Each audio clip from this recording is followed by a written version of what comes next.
I love me some individual standouts, and I don't know that any individual in this game outside of Dylan Gabriel stood out more than Bryce Boettcher. From the very first play, Boettcher is out there setting the tone. And they said on the broadcast Jeffrey Bassa was on a snap count.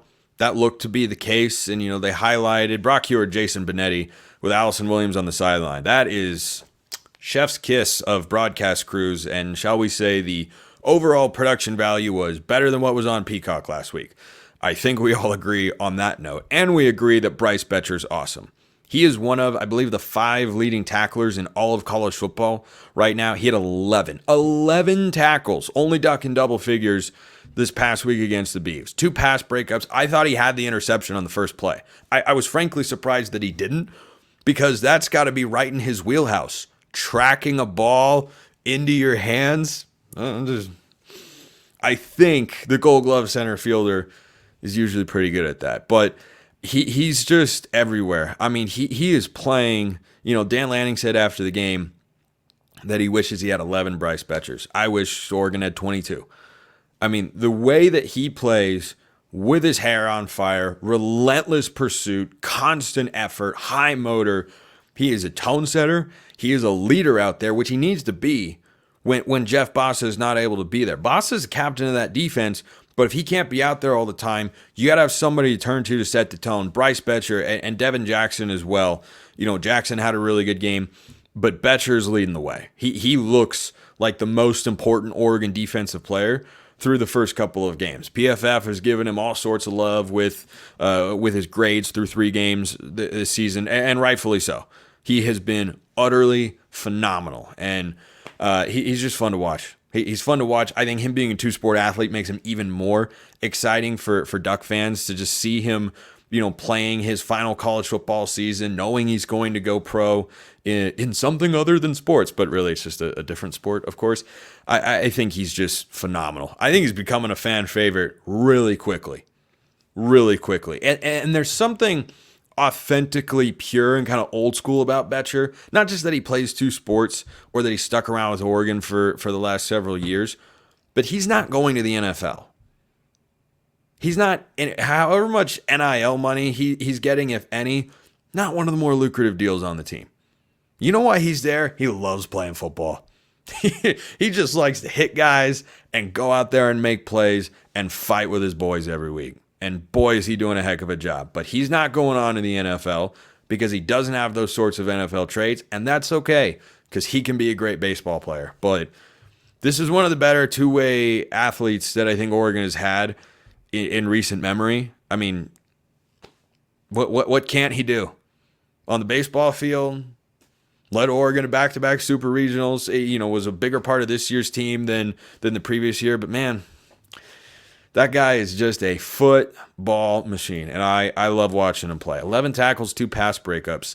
That's pretty good. Next guy, Poncho, stud.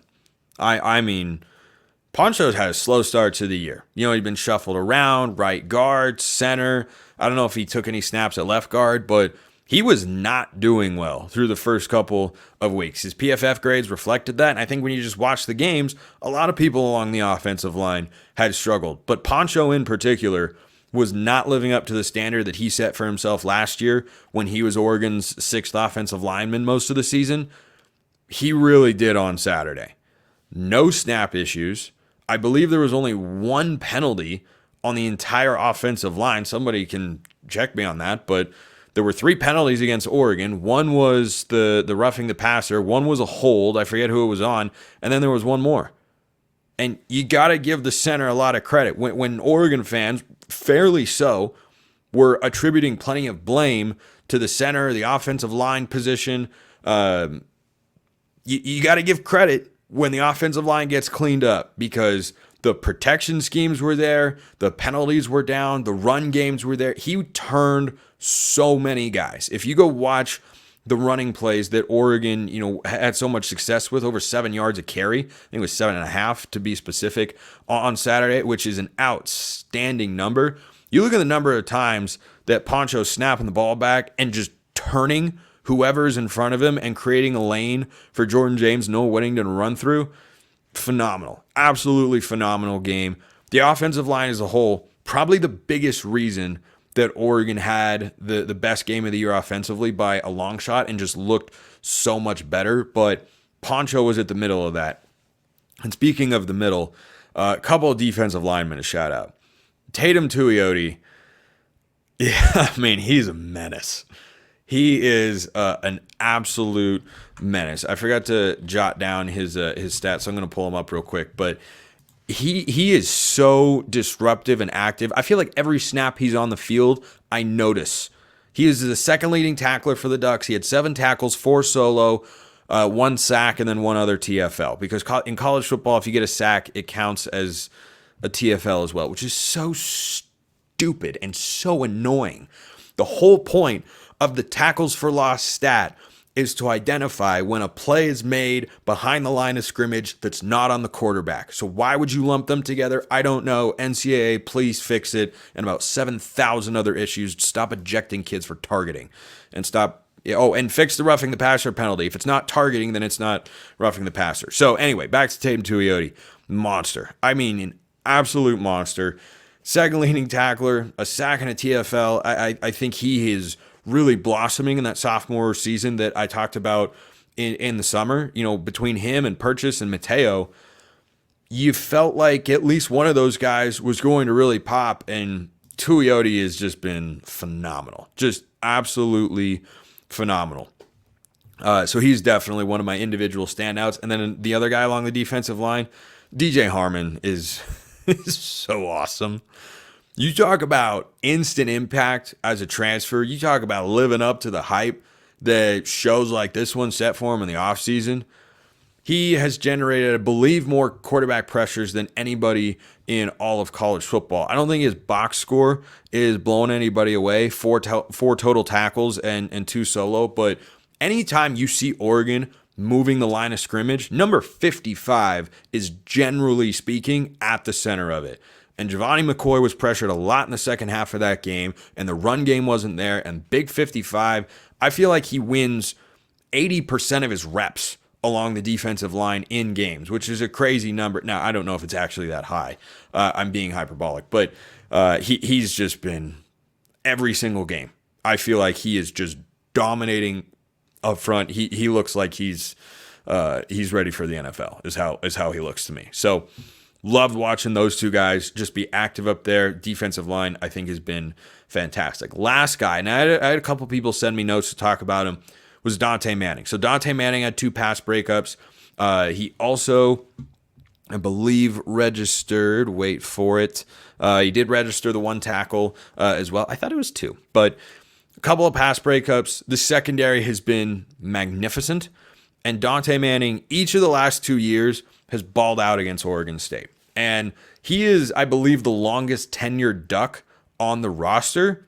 Again, someone could fact check me, but I don't think there's anybody else from that 2020 recruiting class, at least not off the top of my head, that is still on this team. I mean, a 5th-year Duck, he's been playing, pretty much since he was a true freshman. And, he certainly had his ups and downs. Last year, he struggled a good amount, and not all the time, of course. Like, he's a capable player, but he's never risen to that all-conference level. It's why he's, in college for his 5th season and not in the NFL. But he had a really, really nice game. That's kind of what I've come to expect from him. When you're going up against a below-average receiving core like Oregon State's, he looks like the 5-star cornerback that was recruited to Oregon. And when he goes up against higher-level guys, it doesn't look as good. And so I haven't changed my opinion of him. I think that he is a solid, capable player. He had a really, really nice game. A really, really nice game, and you certainly love seeing that. Marcus Harper was in that 2020 recruiting class. I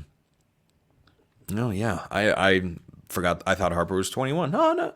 Yeah, I thought Harper was 2021. So those 2 guys stapled on this Oregon team, and Harper and the rest of the line had a great game as well. But I think for Dante Manning, my expectations in view of him, they don't change because he played well. I saw him play great against Oregon State last week. He's had other impact games.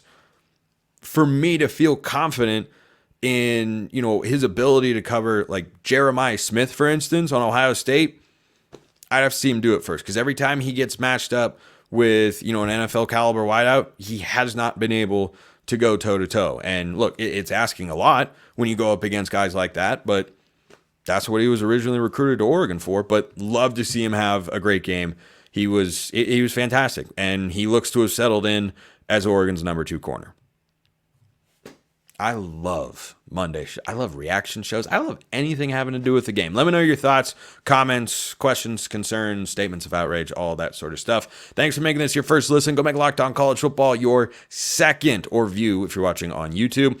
I host giving you the biggest stories in the greatest sport on planet Earth, which is in full swing, and it's a beautiful, beautiful thing. Appreciate everyone listening. I'll see you next time. Have a wonderful rest of your day, and go Ducks.